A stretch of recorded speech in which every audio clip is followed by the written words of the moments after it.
remember, politicians are just like chameleons. I mean, if the issue is so popular that nobody wants fluoride, they're going to eventually side with that. Now recently we've had some great public support down from West Cork, and we had some great news last week. There was an initiative in Bantry where 6 businesses installed reverse osmosis, and they've been awarded a fluoride-free status. So, I mean, obviously Bantry is not fluoride-free, but the whole idea is, again, this is a PR job. We need to get the information, and we need to raise everyone's awareness of this issue. So there's other towns in Cork as well who've been doing loads of events, and we're just trying to encourage other people if they can think of other ideas. And it's just trying to, you know, Cornacopia is a fantastic restaurant. I always come here, and Deirdre was fantastic to install, and she provides fluoride-free drinking water and teas and coffee. So, I mean, if ever I have a meeting in Dublin, I always just say, where do you want to go? Obviously Cornacopia. It's the only place I'd actually drink tea or coffee. But these are the things that, you know, it gets people talking, and more people will spread that information, because, again, the expert body and all of the people in government, they just have an ability to suppress information, but what they don't have is you move it out of their system. We're no longer fighting with them, trying to please cover us, please give us coverage. We're really just saying we have the information at our hands. We have a documentary that's being made. We also have a documentary being made by TG4, and that's going to be aired in the springtime. So that's going to be really a huge push for this campaign, that people obviously who are more mainstream will actually listen to it. So I'd like to take some questions now, because I feel like I've spoken a huge amount and people are probably need a bit of a venting. So I'll take some questions from the floor. Did you vote on the fluoride issue? Yeah, he voted, to keep it in. So all our main political parties, when you're speaking... Sorry, anyway, Aisling, can you just make sure to repeat the question when people ask you, just so everybody can hear? So the question, sorry, was, did Jimmy Deenahan, who is the Fine Gael TD from Kerry, did he vote to keep the fluoride in or out? And he voted to keep it in. Like all the main political parties, Fine Gael, Labour and Fianna Fáil, they all voted to keep it in, even though they've privately spoken against it, Because Adrian, if you'd just like to answer that for a second. You know, the party whip system is, you know, it's like the mafia. You know, you get whacked politically if you don't follow suit with the party whip. You get nowhere, you go nowhere, you'll get whacked politically. So I actually spoke to Emmett Stagg, and he told me, in the same breath that he was saying, no, I'm completely against fluoride, but I'll have to be urging all my party members to vote for it, or to vote against Stanley's bill to end it. You know, I mean, it's preposterous, it's a joke. Like, that's democracy, it's a complete joke. They're all voting to keep poisoning us because they don't want to lose their jobs. Yeah. Just on that, can everyone hear me? At their party conference, Emmett Stagg actually spoke for removing fluoride. The motion was defeated at their own party conference, and I think the consensus was to go with whatever Alex White decided to support the minister's decision. My question was, when do you expect to take the court case? Have you got it? Is there a date? With the court case, I'm basically gathering up people at the moment who have so dental fluorosis, and also we're getting people with thyroid dysfunction, a patient who was on kidney dialysis, a pregnant mum, and bottle feeding mums to also join the case as plaintiffs. So just please bear that in mind if any of you know anyone, or you are yourself, with those conditions. Because especially people who are on kidney dialysis, they are one of the most high-risk individuals in this country, because their bodies cannot excrete fluoride, so they end up retaining up to 90%, which will end up obviously creating major chronic disease elsewhere in the body. And so the court case is really there's no actual date at the moment. We're going to be launching the papers the 7th of February, but because of this now, the barristers feel that it'll be stronger for my case to go with the larger group of plaintiffs alongside that. But we have a good few tricks up the sleeves, because we have with Irish Water, we've put them on notice now. It was in hot press. It was not. Was it this edition? Yeah, it's in the current edition. The current edition, yeah. So it's still in the shops. We sent a letter to Irish Water putting them on notice of the legal proceedings that are coming, and also the fact that the hydrofluoric acid that they're delivering around the country has no safety procedures in place. For example, the acid itself in its pure form, before it's diluted into our water, is the most corrosive acid probably in the world. You basically evaporate if you came in contact with it. It eats through stainless steel and concrete, and it sounds like something out of a science fiction movie, but it's actually happening all the time for the past 50 years. So anyway, with regard to Irish Water, we've put to them that they will actually have to pay for private security escorts around the country, because it actually poses as a terrorist threat if somebody was to become unhinged and to hijack the tank and to drive it into the Dáil and just say, I'm sick of y'all, I'm going to drive it into you now. I've never voted for you again, so I'll hijack a tanker. No. Yeah, don't take that on board. But we put that to them. Anyway, there's a number of issues with Irish Water. Another thing is, since January of this year, my lovely barrister discovered that legislation came through within the EU which is no longer permitting hydrofluoric acid in foodstuffs within the Irish market, which is now making Irish exports illegal in the EU market.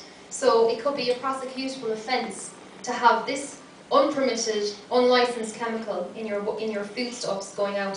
So this is another issue that we really want to push, and to get businesses to get behind it. Now, we don't want to attack Irish business, we want Irish business to thrive, but we do want Irish business to basically stand up and say to the government, you're going to have to stop this fluoride being added to our water, because we do not want our companies and our foods to be threatened, because it's a huge, it's a massive industry for our economy. So Irish Water have not yet replied. We sent the letter 2 weeks ago, so we will keep you posted. And is there a question over there?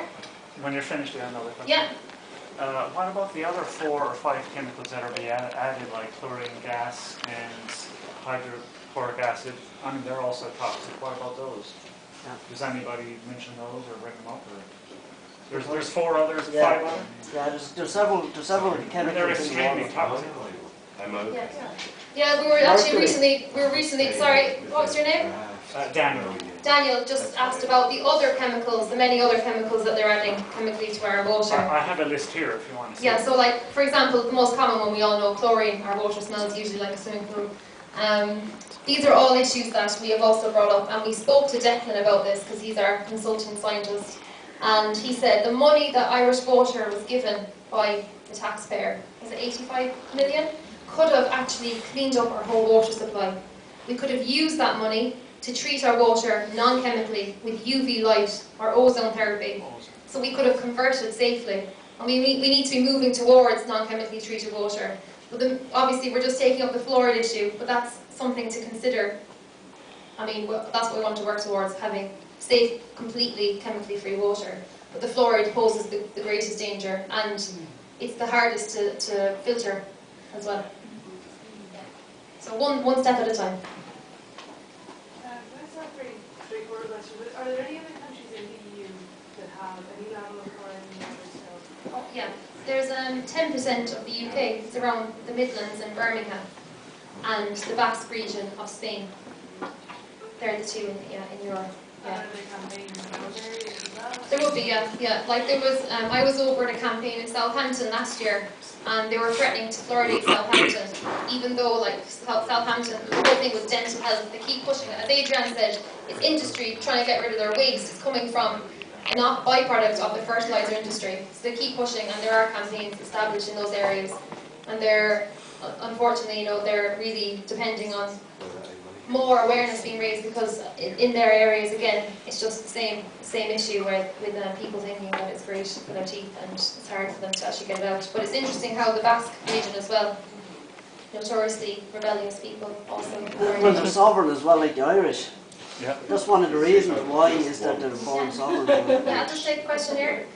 My name's Paul. That's the reason. I'm The real just reason. wondering if the Irish Medical Council, their particular stand on this particular topic, because as far as I can see, it's directly connected completely with medicine and on both sides. Yeah. Medicine we don't want in our water, and cure. So I'm just wondering, do we have any connection with it? So Paul just was touching upon it, just to repeat, about the Irish Medicines Board, and their stance on the water fluoridation. The Irish Medicines Board have been contacted on numerous occasions, and they say to us that, we ask them, is there a marketing authorisation? Because if you put anything that would be deemed a medicine on the market, it has to be strictly regulated and tested for safety and efficacy. They actually say that the water fluoridation chemicals are not they're outside their remit, and that they are a public health measure. But yet, their definition of a medicine is anything that purports to prevent or treat a disease, and they're reporting that this is preventing tooth decay. So by their very definition, it is a medicine. But then you ask them and they say, no, it's not a medicine, it's a public health measure. What's a public health measure? It's outside our remit. Who's testing it? HSE, nobody's actually testing it. So you just go around, they pass it around. So the Irish Medicines Board are also implicated, and they will be brought into this High Court case. It has never been tested. It has never been tested, never been regulated, never. And the chemical company, Chemifloc, that are supplying it, apparently from Spain, they say, it's Chemifloc. By the way, listen to this. Chemifloc, chemicals for the flock. That's how obvious they are. Yeah. And they basically are saying that there's contaminants in it, like arsenic, lead, aluminium, uranium, all heavy metal cocktail. And nobody's testing it, nobody's regulating it. The Irish Medicines Board is turning a blind eye, funnily enough. And they themselves are asked, like, what levels are the contaminants? So there's no independent analysis. So all of this is all be part of the court case, because there's many bodies and agencies involved in this. And the only reason they're getting away with it is because nobody's asking the questions.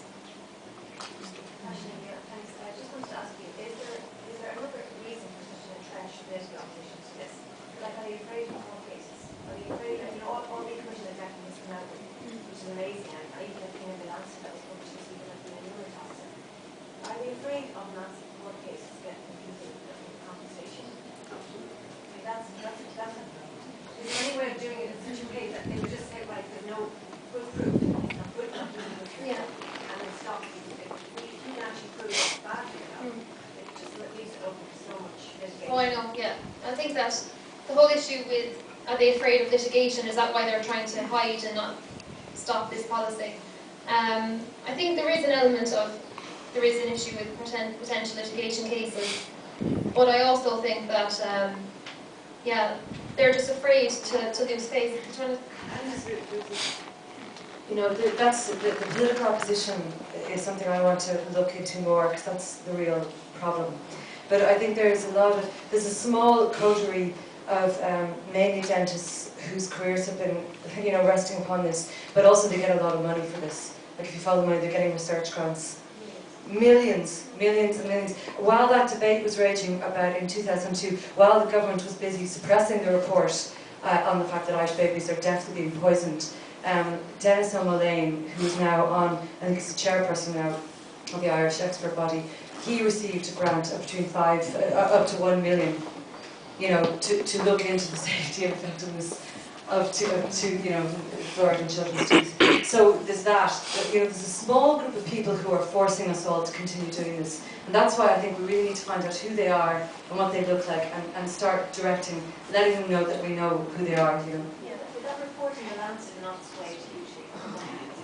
I think that, like, in 2012, a very Harvard study came out showing that lowered IQ in children, you know, fluoride was lowering IQ in children, and that doesn't sway them either. They just they're so entrenched, they're absolute propaganda.